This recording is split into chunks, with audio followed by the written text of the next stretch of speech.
Hello students, welcome back to the maths class. This is Navdeep Agarwal here. In last video, I told you about proportion and continued proportion. In this video, I am going to tell you important properties of proportion. Students, these are very important properties which I am going to tell you. You have to understand carefully these properties because one question based on these properties generally it comes in board exam.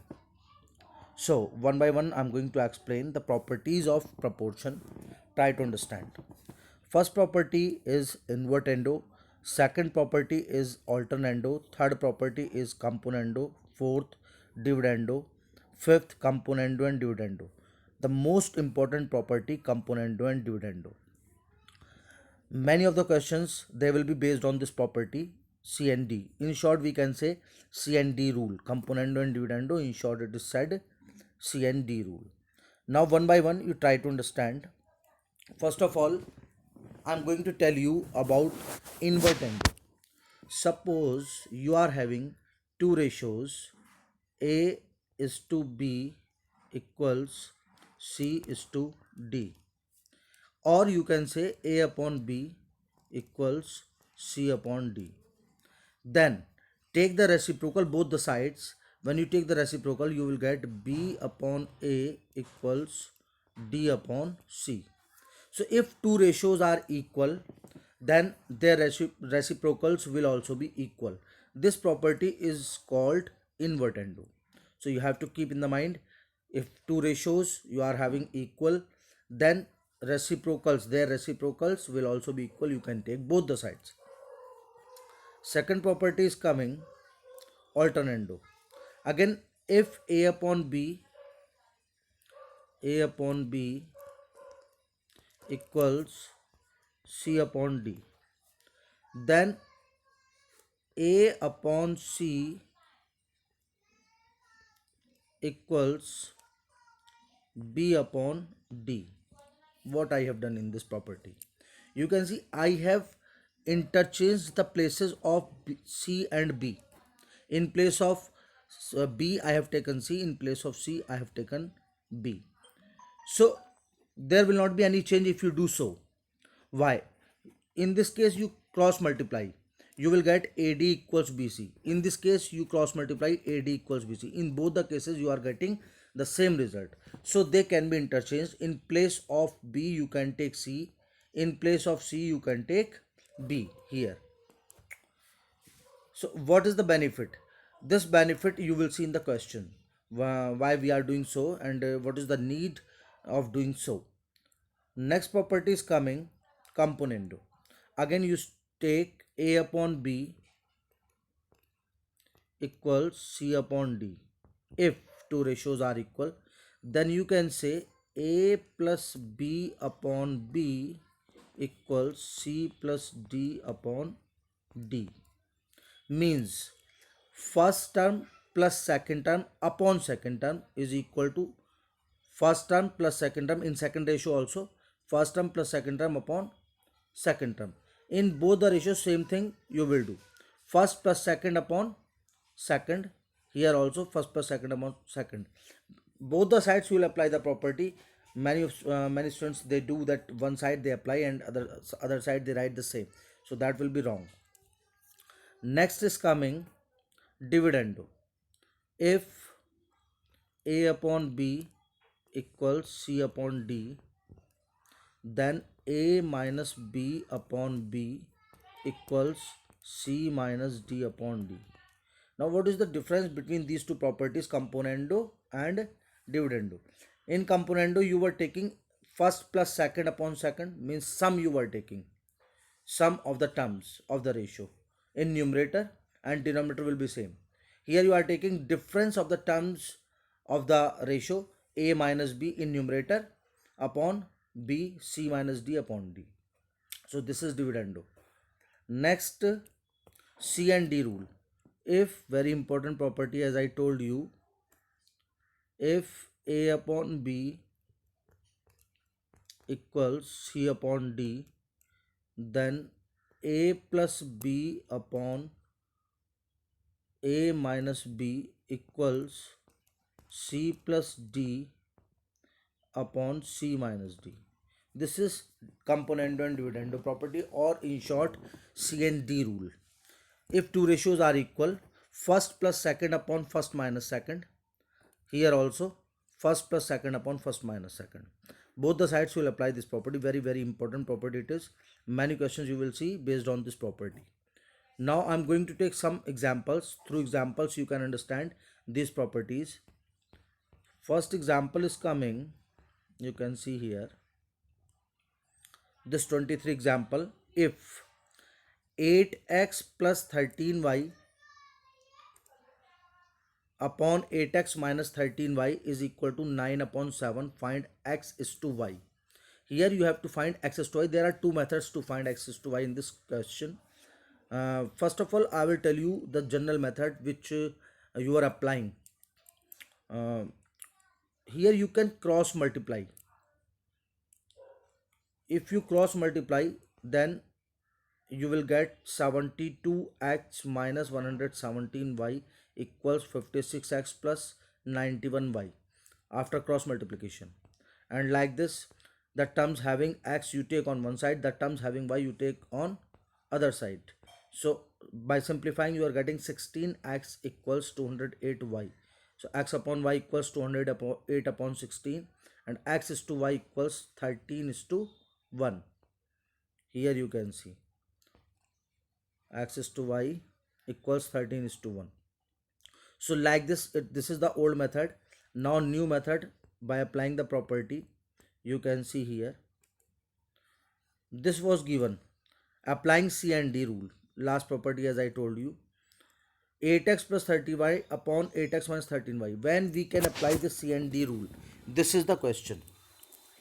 You can see if numerators and denominators are same. Generally, if your numerators and denominators are same and there is a difference of plus and minus sign, then you can apply this property. Because if terms are same and plus minus sign difference is there, then some terms will cancel. So apply first plus second. So you can see this is first term plus this is second term upon first term minus second term. First plus second upon first minus second.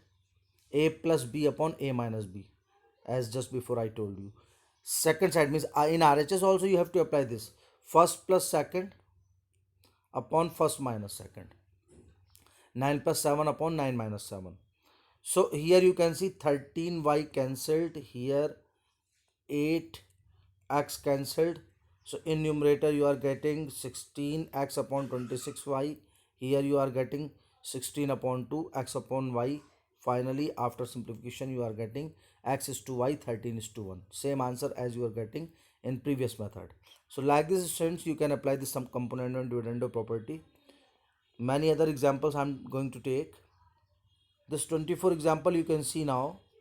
In this example, if a is to b equals c is to d, then show that 3a plus 2b is to 3a minus 2b equals 3c plus 2d is to 3c minus 2d. This is given a upon b equals c upon d. Now with a we have to bring 3. You can see in the question.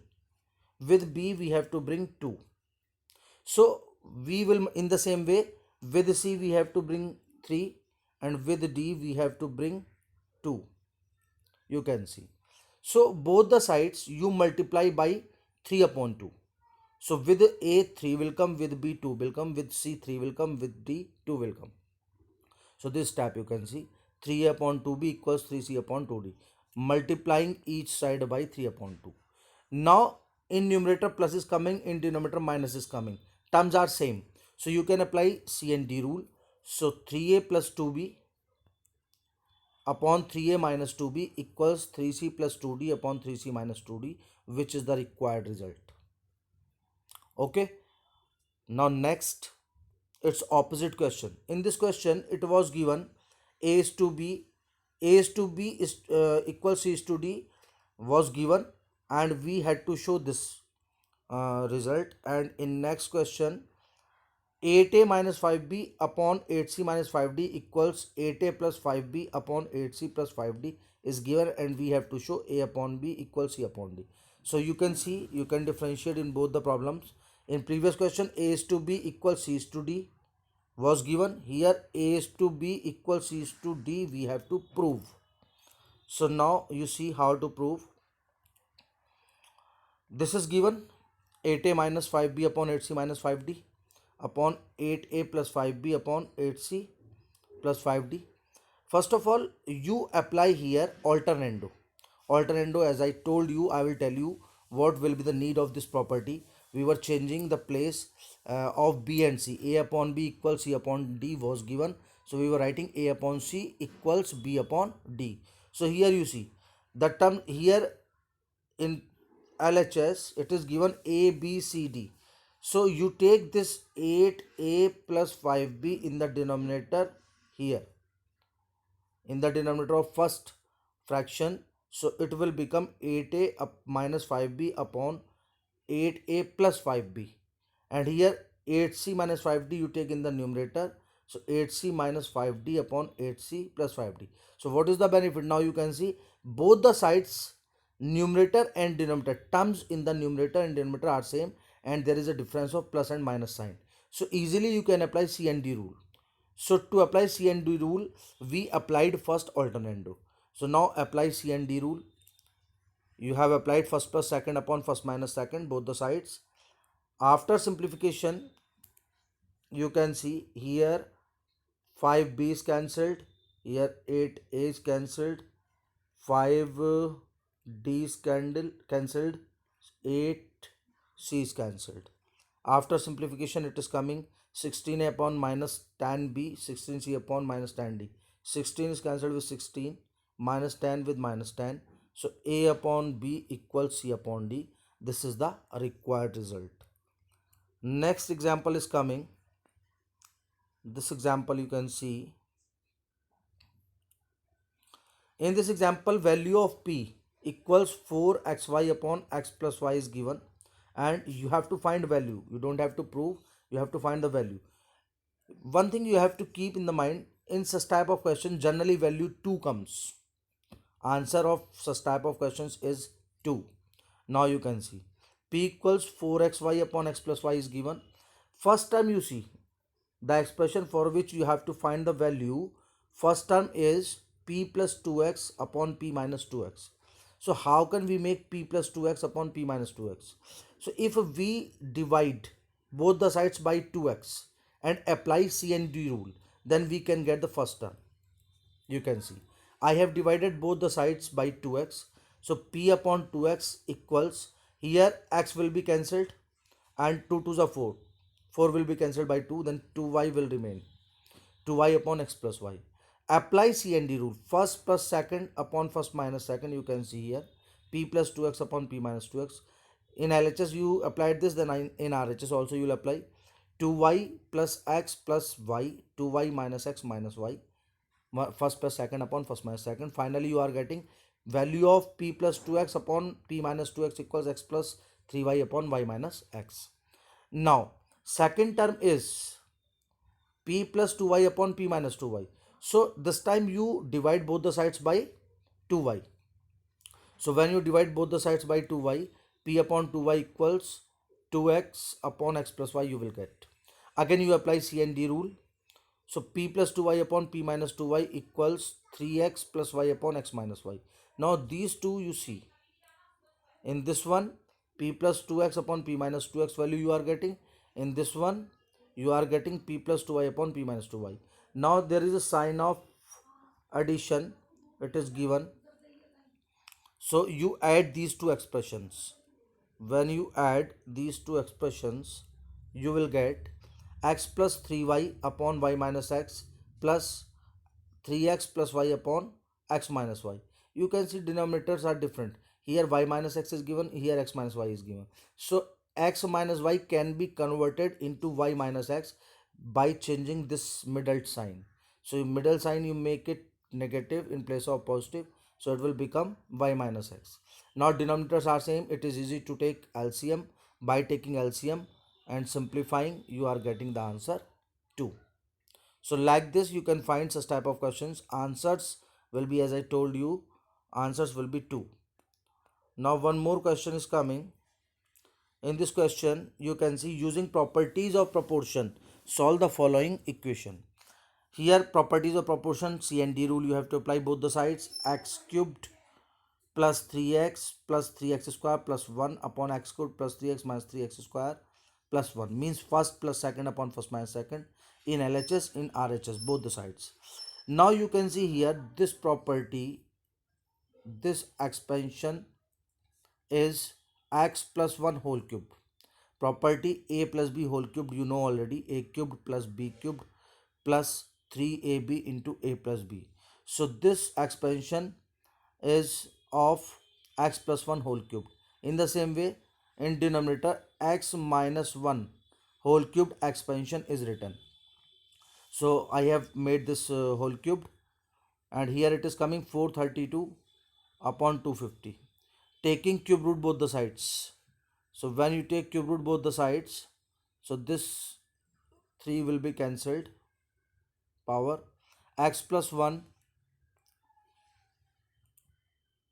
upon x minus 1 is coming 6 upon 5. So again you can apply C and D rule, or you can cross multiply. It depends upon you. In any way you can do. So by cross multiplying also you will get answer x equals 11, or if you are applying again C and D rule, then you will get x plus 1 plus x minus 1 upon x plus 1 minus x plus 1 equals 6 plus 5 upon 6 minus 5. Then also answer will be 11. Next example is coming. These important examples I am taking, so try to understand carefully. If x equals under root 3a plus 2b plus under root 3a minus 2b upon under root 3a plus 2b minus under root 3a minus 2b, then prove that. So you have to prove this one, bx square minus 3x plus b equals 0.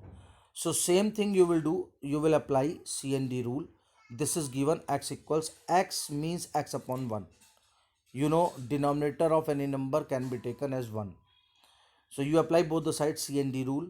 So x plus 1 upon x minus 1, and here first plus second upon first minus second. You can see this is cancelled, this one. Now what you are having after cancelling out, you can see 2 into under root 3a plus 2b, 2 into under root 3a minus 2b, and here in LHS x plus 1 upon x minus 1 you are having. Now 2 is cancelled with 2, and this you are getting. Now squaring both the sides, when you make square both the sides, then x square plus 2x plus 1 x square minus 2x plus 1 3a plus 2b upon 3a minus 2b. Here again you can apply C and D rule, it will be easy for you. When you apply C and D rule, again first plus second upon first minus second, so 2x cancelled, and here x square cancelled and 1 cancelled. Here also 2b cancelled and 3a cancelled, plus minus terms. Now you simplify, so you will see after simplification you are getting this step. So 2 2s are 4, and by cross multiplying you will get this step. So like this you can apply the properties, and question will come in the exam using properties of proportion, you prove it. So like this questions will come, and such type of questions are given in exercise 7c. So I think you can do all the questions of exercise 7c after getting this video. So thank you and have a nice day.